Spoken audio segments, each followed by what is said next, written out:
Chalakudy Saint James college of pharmaceutical സയൻസിന്റെയും Indian pharmaceutical association Kerala സംസ്ഥാന ശാഖയുടെയും സംയുക്താഭിമുഖ്യത്തിൽ ലോക ഫാർമസിസ്റ്റ് ദിനാചരണം നടത്തി. ജില്ലാ പഞ്ചായത്ത് പ്രസിഡന്റ് വി.എസ്. പ്രിൻസ് ഉദ്ഘാടനം ചെയ്തു.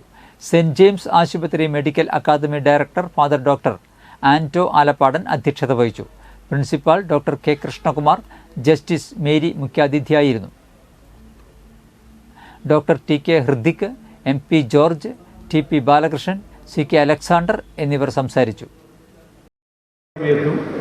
9.17% വളർച്ചാ നിരക്ക് കൈവരിച്ച ഒരു മേഖലയാണ് ഔഷധ മേഖല എന്ന് പറയുന്നത്. അപ്പോൾ അത് ഒരു ചെറുതായിട്ടുള്ള കാര്യമല്ല. ഇന്ത്യ ഇങ്ങനെ വളരെയാണ് ലോകത്തിൻ്റെ ഔഷധ മേഖലയിൽ. അമേരിക്കയിലേക്ക് ഔഷധങ്ങൾ ഒരുപാട് കയറ്റി അയക്കുന്നു, പ്രത്യേകിച്ച് ഗുണമേന്മയുള്ള ജനറിക് മരുന്നുകൾ. ബ്രിട്ടനിലേക്ക് കയറ്റി അയക്കുന്നു, നെതർലാൻഡ്സിലേക്ക് കയറ്റി അയക്കുന്നു, ബ്രസീലിലേക്കും അതുപോലെ തന്നെ ദക്ഷിണാഫ്രിക്കൻ രാജ്യങ്ങളിലേക്കും ഒരുപാട് കയറ്റി അയക്കുന്നു.